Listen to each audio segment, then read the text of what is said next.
Good morning, class Earth. Now, today we are going to proceed chapter number 2 of history.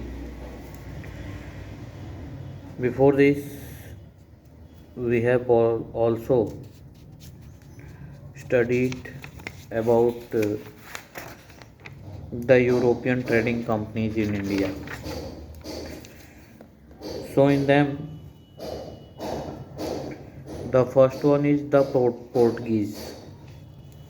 Portuguese established political power in Goa and controlled it for nearly 4.5 centuries. Portuguese first of all came to Goa and they ruled over Goa for 4.5 centuries. After that, the English East India Company. The English East India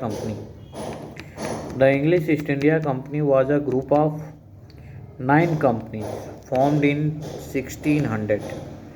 The English East India Company was a group of 9 companies, not a single one, and it was formed in 1600 and ruled by the board of directors. It got charter from Queen Elizabeth I, granting the sole right to trade in the East.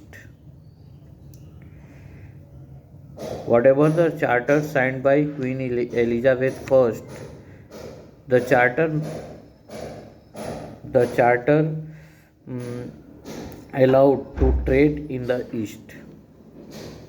The British traders and merchants reached India in 1606 to 7, whereas Captain William Hawkins was the leader of the first group of the English East India Company.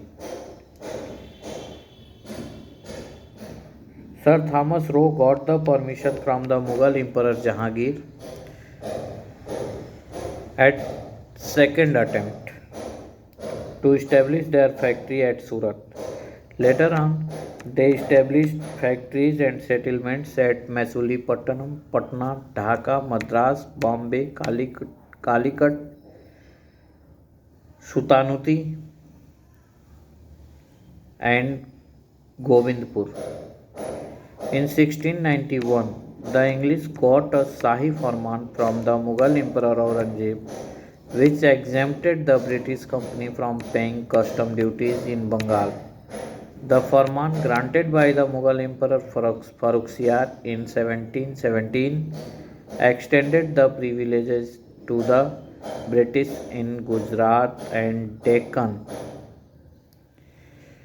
So, whatever the permission granted by the Mughal Emperor Jahangir, that was somewhat changed in the reign of Aurangzeb and Farrukhsiyar. Thereafter, the Dutch East India Company. This is the third company. The Dutch reached India in 1595 and the first Dutch East India Company was established in 1602. The Dutch started controlling the spice trade in Indonesia. The first attack of Dutch traders on the spice trade in Indonesia. They built their factories at Masulipatanam, Pulicat, Calicut, and Surat. Thereafter, the fourth company, which is known as French East India Company, it was established in 1664 and set up their factories in Pondicherry, that is now known as Puducherry, Madras, and Chandernagore in Bengal. They clashed with the British. French East India Company always clashed with the English East India Company. During the time of French Governor General Joseph Dupleix, their rivalry with the British came intense. When the Governor General of French East India Company was Joseph Dupleix, they always clashed with the British East India Company. intensely. The French and the British fought three wars to gain control over trade and territory. And like this, the French East India Company and the British East India Company both were fought three wars to gain control over the trade and territory in India. These are known as the Carnatic War, first Carnatic War, second Carnatic War, and third Carnatic War, which we will discuss just tomorrow. Thank you.